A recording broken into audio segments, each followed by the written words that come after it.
अभिवादन स्वीकार करिए समीर इंडियन का। नफरत फैलाओगे तो दाखिला नहीं दिया जाएगा। चेंबूर में किरीट सोमैया के खिलाफ शदीद एहतजाज। मुंबई के वाशीनाका के चेंबूर इलाके में बीजेपी लीडर किरीट सोमैया के खिलाफ शदीद एहतजाज हुआ।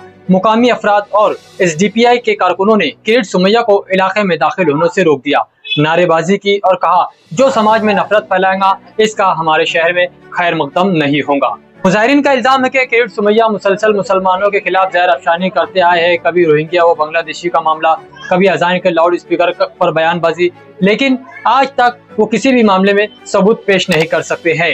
अपोजिशन का कहना है कि सोमैया उन इलाकों को निशाना बनाते हैं जहां से उन्हें न वोट मिली है न हिमायत मिली है। इस तनाजुर में चेंबूर में नौजवान, खवातीन और आवाम ने मिलकर कहा नफरत के सौदागर की एंट्री बंद।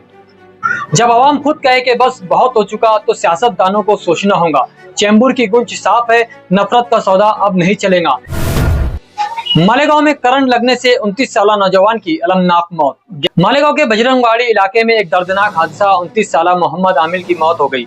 बारिश से पहले वो अपने घर की छत पर सफाई के लिए गया था, जब अचानक वो 11,000 वोल्ट की हैवी पावर लाइन से चिपक गया और मौके पर ही जाँ बहक हो गया। कुछ देर तक मोहम्मद आमिर बिजली के तार से लिपटा रहा। मोहल्ला वालों ने कॉर्पोरेटर एजाज बेग के भाई राजू की मदद से इसे अलग किया और फायर ब्रिगेड की गाड़ी में लाश को सिविल अस्पताल पहुंचाया गया, जहां पोस्टमार्टम और कानूनी कार्रवाई के बाद लाश को वर्षा के हवाले किया गया।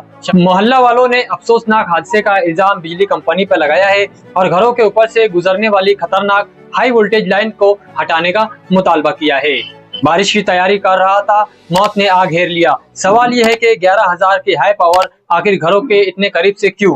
मोहम्मद आमिर की मौत एक इंतबा है कि कब जागेगा इंतजामिया। मालेगांव जन्म दाखिला केस में नया मोड़, कश्मीर कनेक्शन का दावा। दिफाई वकील ने बताया कि अदालत को गुमराह करने की साजिश रची जा रही है। मालेगांव में जन्म दाखिला मामले ने संगीन रुख इख्तियार कर लिया है। आज अदालत में सरकारी वकील ने दावा किया है कि यह केस सिर्फ जाली दस्तावेजात का नहीं, बल्कि इसका ताल्लुक पहलगाम, कश्मीर, रोहिंग्याई और बांग्लादेशी तारिकीन वतन से हो सकता है, जिस पर अदालत ने अब्दुल तवाब को अब मजीद 3 दिनों की पुलिस तहवील में भेजने का हुक्म दे दिया है। दूसरी जानिब दिफाई वकील एडवोकेट आरिफ शेख ने सख्त एतराज किया और कहा कि ये अदालत को गुमराह करने की एक साजिश है। इनके मुताबिक चार्जशीट में ऐसी कोई बात नहीं है, फिर भी हर बार नए नए इल्जाम लगाकर अदालत को बहकाया जा रहा है। इस केस में 67 साल शेख रशीद शेख हमीद को भी गिरफ्तार कर लिया गया है। अदालत में मौजूद माइनॉरिटी डिफेंस कमेटी के वकील ने मुतालबा किया कि चूंकि तफ्तीश मुकम्मल हो चुकी है, फिजिकल कस्टडी की कोई जरूरत नहीं है या फिजिकल कस्टडी ना दी जाए।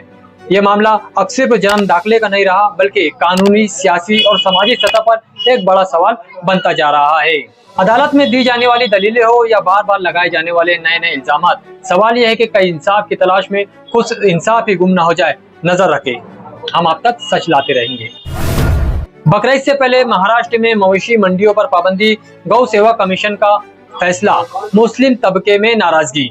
महाराष्ट्र में बकरीद से पहले गौ सेवा कमीशन ने इकदाम उठाते हुए 3 से 8 जून तक तमाम मवेशी मंडियों को बंद रखने की हिदायत जारी की है। इस पाबंदी का मकसद गाय और बैल के गैर कानूनी ज़बिया को रोकना बताया जा रहा है।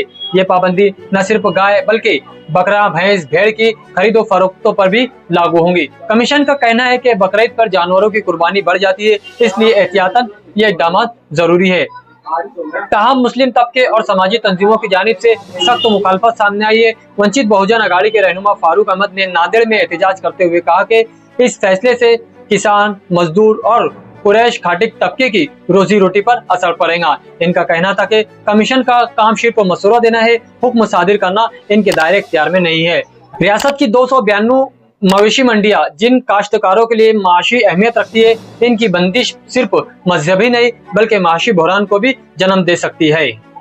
बकरीद से पहले मवेशी मंडियों की बंदिश सवाल सिर्फ अकीदे का नहीं बल्कि मैशत का है।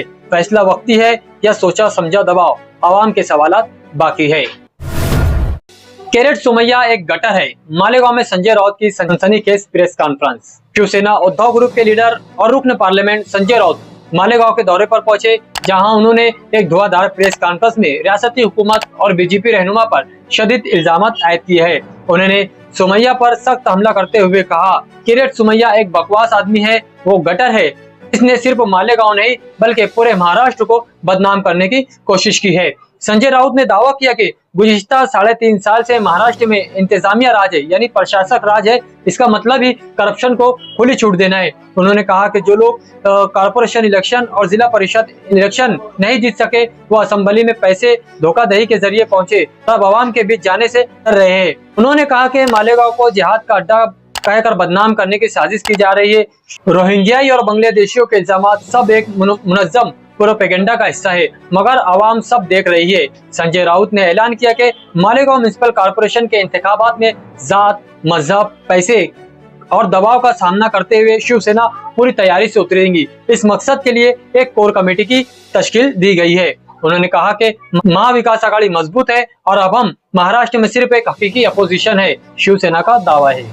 मालेगांव में शिवसेना के हमले तेज, किरीट सोमैया पर गटर जैसे अल्फाज और इंतखाबी तैयारियों का ऐलान। संजय राउत का भरपूर और सियासी माहौल और भी गर्म होने वाला है। हम रखेंगे आपको हर खबर से अपडेट, बस जुड़े रहे इंसाफ टीवी इंडिया के साथ। इसलिए कहते हैं कि अगर वीडियो को लाइक नहीं किया है तो लाइक करें और शेयर करना बिल्कुल ना भूले। चैनल को सब्सक्राइब नहीं किया तो सब्सक्राइब जरूर करें।